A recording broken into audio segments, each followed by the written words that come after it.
সংস্কৃতির ফসল। আমরা আমাদের দেশে দিনের পর দিন কি দেখেছি? আমরা দেখেছি ধর্ষণের ঘটনা ঘটে। আমাদের দেশে প্রায় প্রতি 4 থেকে 5 জনের মধ্যে অন্তত একজন নারী কোনো না কোনো ভাবে তার যৌবনে যৌন হয়রানির শিকার হয়।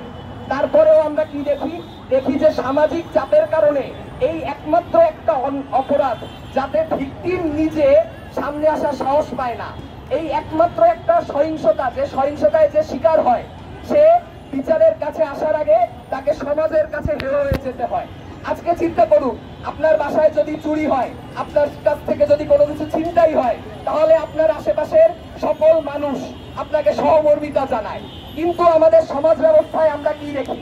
আমরা এই সমাজ ব্যবস্থায় দেখতে পাই যে একজন নারী ধর্ষিত হলে সমাজ তাকে উল্টো দোষারোপ করে, তাকে বলে তার পোশাক ভালো ছিল না, তার এটা ঠিক ছিল না, ওটা ঠিক ছিল না। আমরা আজকে বলতে চাই এই যে দীর্ঘ একটা সংস্কৃতি, এই সংস্কৃতির ফলাফল থেকেই আজকে এই ধরনের ভয়ঙ্কর ঘটনার সূত্রপাত হচ্ছে। আজকে চলন্ত বাসেও পরিবার পরিজন এবং নিজের আত্মীয় স্বজনের সামনে একজন নারী নিরাপদ নয়। আমরা মনে করি যে রাষ্ট্র তার 50% বেশি নারীদের অধিকার দিতে সক্ষম নয়, সেই রাষ্ট্র দিয়ে আমরা কি করব?